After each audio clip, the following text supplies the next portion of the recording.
So, this is another short video, hopefully short. I haven't done one of these in a long time. And sorry about that. You know, I've been doing the roundtable, which has been a hell of a lot of fun, and I've also been writing. And yeah, so that's been taking up my time, and that's why I haven't been doing these short videos. But about the roundtable, today at 1 p.m. Eastern, I've got Pepe Escobar and Andrei Martyanov. Those are the two men who talk more than me. But the only difference, of course, is that they actually make sense. So I think it's going to be a really good show. I'm really looking forward to it. And, oh shit, I'm down to my last cigarette. God damn it. Gonna have to go and get some more of the cancer sticks. Anyway, I want to talk about in this video, about Pepe and Andre. I hope you watch the show. I think it's going to be great. Anyway, in this video, I want to talk about the macro picture on two separate situations. On the one hand, I want to talk about the Ukraine situation on a macro level, and on the other hand, I want to talk about the European situation on a macro level. So let's get started. Now, the first thing we have to understand about the Ukraine situation is the motivation of the two forces in conflict. It's always important to understand the motivation of people so that you can understand their priorities. What does the Zelensky regime want to do? Well, it wants to push out the Russians from Ukraine and potentially recapture Crimea. That's their goal. They want land. But what do the Russians want? The Russians don't want land. They've said so. They've said that what they want to do is demilitarize and denazify the Ukraine.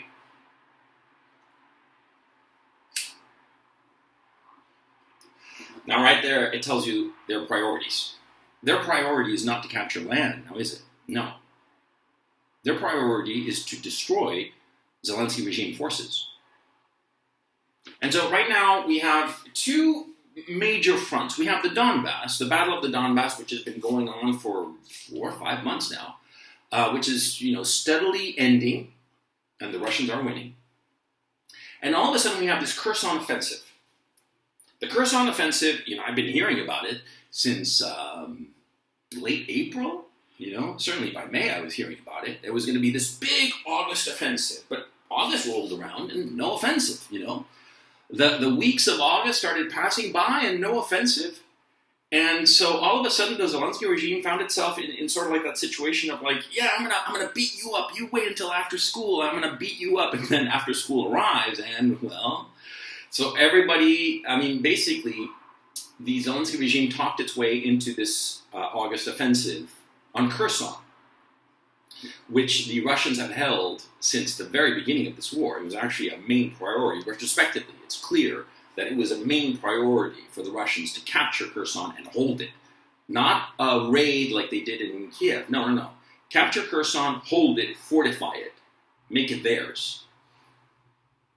And so the Zelensky regime has talked its way into doing this offensive in Kherson. And they've carried it out at horrifying losses. It's catastrophic, right? The numbers that are coming out, it's estimated at this time that they have lost at least 3,000 men. 3,000 men killed in action. Probably twice or 3 times that number in terms of wounded and incapacitated. The stories coming out of hospitals in Odessa and other cities nearby is just horrifying. It's really a disaster. But they're gaining ground. They're gaining villages, you say. So what? Really. The Russians' priority is to demilitarize the Zelensky regime. What does that mean? It means to degrade, if not outright destroy, the Zelensky regime forces. And so Kherson, well, even the biggest Kiev cheerleader readily admits, that the Russians have an overwhelming advantage insofar as artillery is concerned. Conservatively, it's estimated at 10-1 advantage.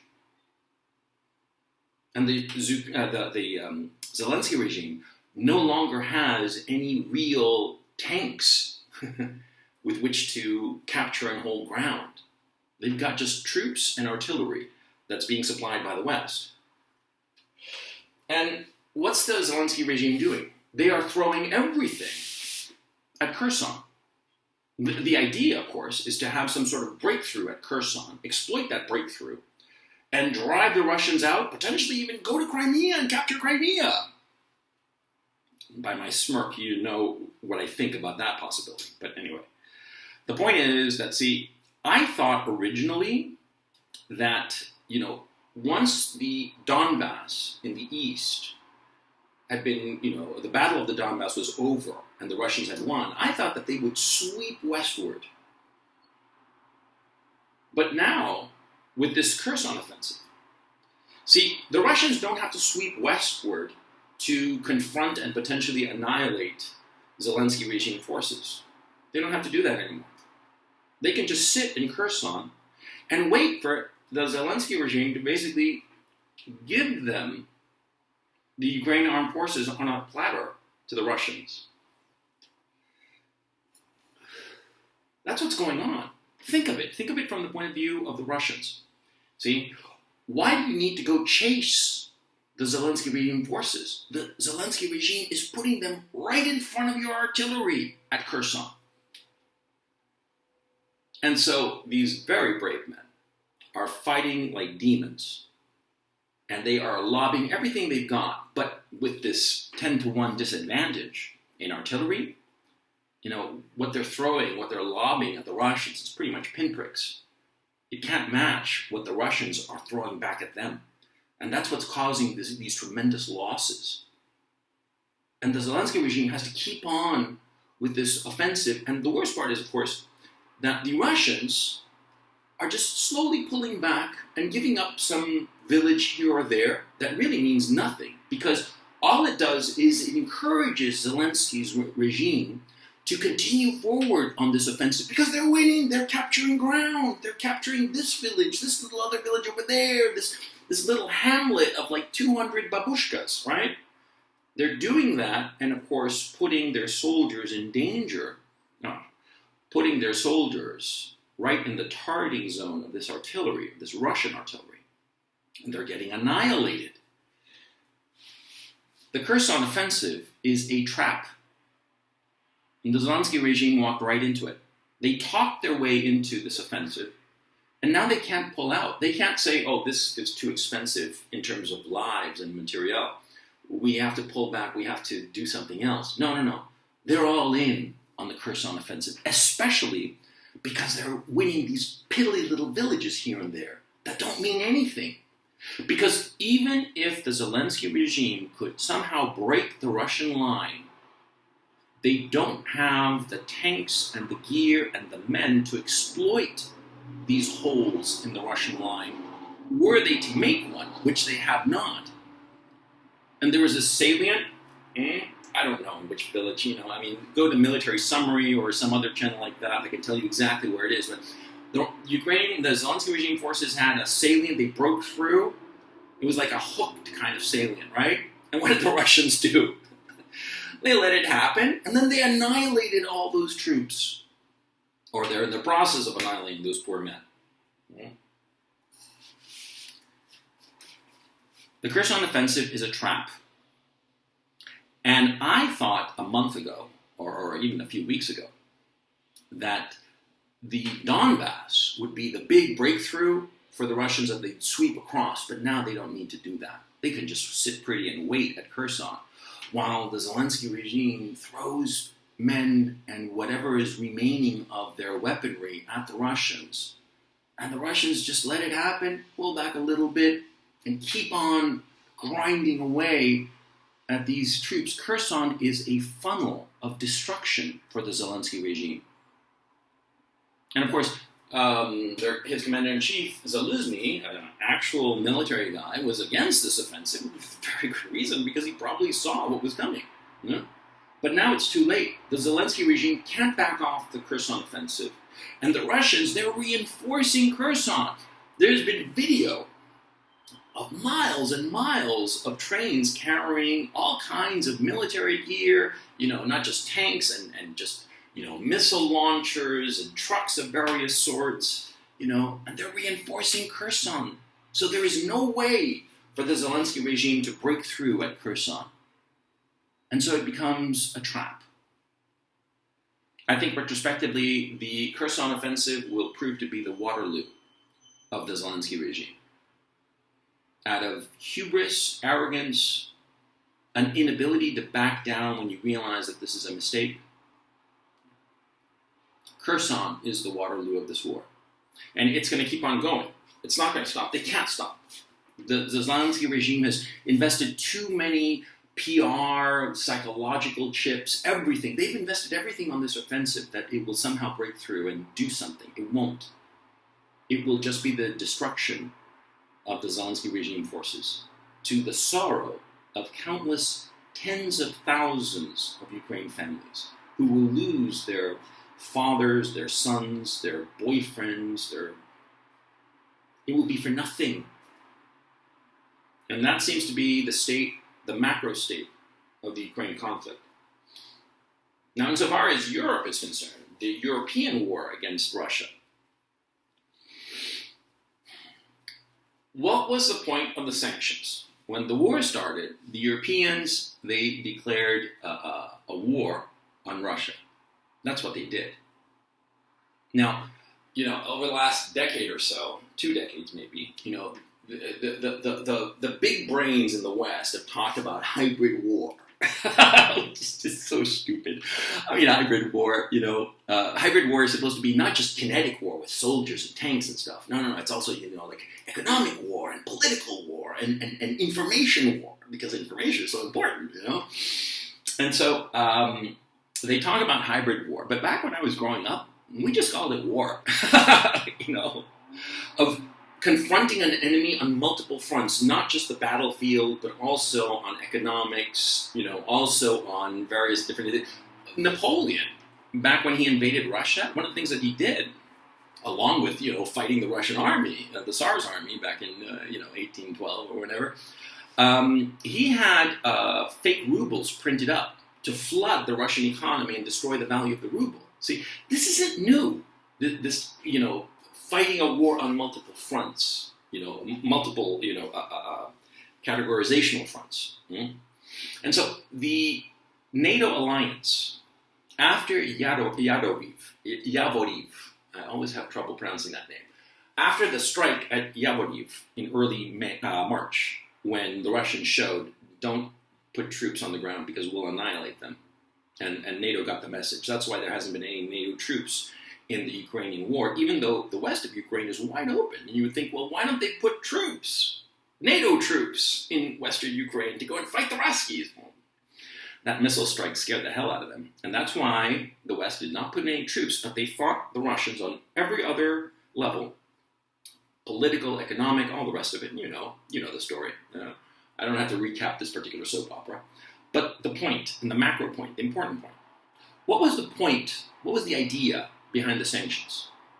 It was to crush the Russian economy so much that the people would demand the removal of Putin and the Kremlin. That was the avowed intent. They said so. So the Russians are under no illusion. They've known from the get-go that this is a war with the West. They know it. They were told so. See? And they're grown-ups, and they believe when somebody tells them something. Okay, the Europeans, the NATO alliance, the Americans and the Europeans, said explicitly that they want regime change in Russia, and they're going to do it by sanctioning the Russian economy until it breaks. And what happened? Well, see, the Russians, they cut all trade with the West, or let me rephrase that, the West cut all trade with Russia. And the Russians just turned around to India and China and the Far East, and they kept on trading, kept on selling gas and oil and all the rest of it. They are selling less oil and less gas than before the war, but because of the price increase, they are making more money than ever before. This war has been a financial bonanza for the Russians because of the sanctions. And what's happening in Europe? The majority of the people in Europe are against this war. They are totally against it. They've said so in poll after poll. But what is the Western leadership doing? they're doubling down. They're doubling down on the sanctions and doing more and more stuff to, break the Russian economy. And so what's happening in Europe? The people are suffering, and they're going to suffer more this winter because yesterday the Russians definitively cut all gas supplies to Europe. And Europe can't survive without that gas, and there's no replacement. It's not going to come from Qatar or Algeria. They're not going to find something around Cyprus or some shit like that. And Norway is not going to be able to, fill up their needs. No. There is simply no place to find gas that will satisfy Europe's needs. So the Europeans, their factories are closing, and many more of them will close. There are food shortages in Europe. And the European people are going to go cold. There was an article the other day I read that estimated that 1 in 7 elderly retirees in the United Kingdom would go cold this winter. Potentially, we're going to have a bunch of dead elderly people in the United Kingdom, frozen to death. That's what's happening. So the Europeans wanted to break the Russian economy with sanctions. And the Russian economy did not break. In fact, it's doing better than ever. And the European economy is collapsing. And the people in Europe, they are the ones demanding regime change.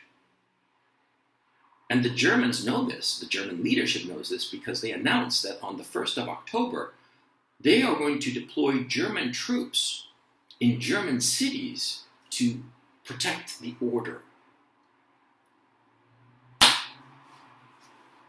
Europeans are getting regime change, just not the regime change that they imagined.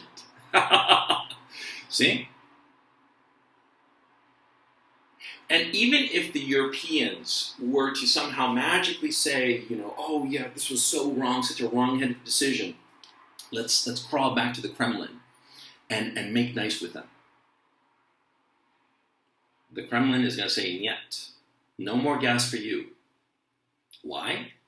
Because at the start of this conflict, NATO, the European leadership, all the political leaders, Olaf Scholz, Macron, Boris Johnson, they all said that they wanted regime change, or else they implied it. They supported these policies. And so the Kremlin, not Putin, but the Kremlin, the leadership class in Russia, they know that the Europeans want them gone. So do you honestly think that they're going to say, oh yeah, let's just forget everything and go back to, status quo? No, of course not. Because they're going to think very reasonably, if we, say fine, we continue trade and we sell you gas, but what's going to happen, next week or next month or next year? You're going to try to screw us over again? And fool me once, shame on you. Fool me twice, shame on me. They're not going to let that happen. If Putin were to actually agree to go back to the status quo, the people in the Kremlin would get rid of him. Yeah, of course, because the Kremlin, all the people in the leadership class, they know that they are the targets of this European war on them. So they're not going to go back to the status quo. And of course, the European leadership, they of course are not going to end sanctions because they've invested too many chips, political and psychological chips, on breaking the Russian economy. And you see the interesting parallels. The Zelensky regime invested too much into this trap at Kherson. And the European leadership class has invested too many psychological and political chips into the sanctions and the economic war against Russia. Neither can pull back. And so they're going right into this trap. A trap that they set for themselves, by the way. Because it wasn't the Russians who started the sanctions war. It wasn't the Russians who started an advance on the Kherson front. Mm-mm. The Europeans wanted regime change in the Kremlin, and now the regime change is coming for them. And of course, what are they going to do? They are going to throw away every single principle of the Western democracies to ensure that they maintain political control. Because remember, it was the entire Western political leadership class that was on board with these sanctions. Not one major figure was against it. The only one I can think of offhand is Orban. And he's sitting pretty, he's fine. They're not gonna go cold this winter, and Serbia, of course, but that's for different reasons. But the point is, see, the Europeans, as a class, the European leadership class, they can't back off this war against the Russians. They can't back off. They can't suspend sanctions. They can't go crawling back to the Kremlin begging for gas. And so they're going to make their people suffer. And so they're going to implement more and more repressive measures so that they can stay in power. What they wanted to do to the Russians is happening to them. And make no mistake, the repressive measures that are going to be imposed on the people, you ain't seen nothing. Because, I insist, there is no way to replace this gas. So the people of Europe are going to go cold, are going to go without electricity, are going to go without food. That's inevitable. There is no place to replace, there's no place where you can get these goods necessary, these resources, except Russia. And so this is the macro picture. And it's important to always step back and see this macro picture, to understand the forces at play and the direction of travel. In Ukraine, the Kherson offensive is a trap, and the Zelensky regime is putting its entire army on the line, and this will prove to be its Waterloo. And insofar as the Europeans are concerned, the sanctions war, the war with Russia, by all but military means, it's boomeranging them, it's destabilizing them. There's going to be calls for regime change, and so in order to cut that off, there's going to be repression like you've never seen before in Western Europe. Understand what's going on.